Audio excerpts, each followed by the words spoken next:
Hello বন্ধুরা, একদিন ফ্র্যাঙ্কলিনের বাসা থেকে ফ্র্যাঙ্কলিনের মূল্যবান জিনিস এবং কিছু টাকা চুরি হয়ে যায়। তাই ফ্র্যাঙ্কলিন পুলিশ স্টেশনে যায় পুলিশের কাছে কমপ্লেন করার জন্য।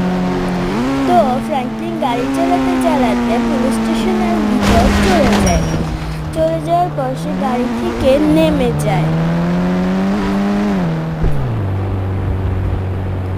সে গাড়ি থেকে নামার পর পুলিশ স্টেশনের ভিতরে ঢুকতে থাকে।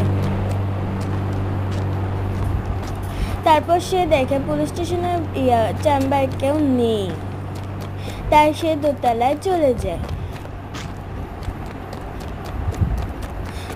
ও দেখে দোতলায় পুরো ফাঁকা, দোতলায় কেউ নেই, তাই সে আবার নিচতলায় চলে যায়।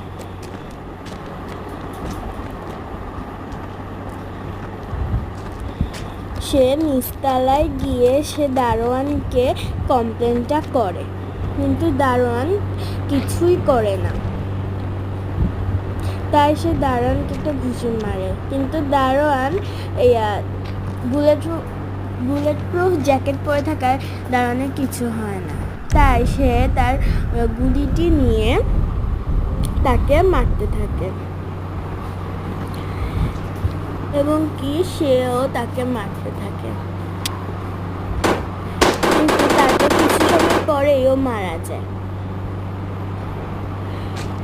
এভাবেই ফ্র্যাঙ্কলিন তার চোরকে শাস্তি না দিয়ে পুলিশকে মেরে শান্তি পায় এবং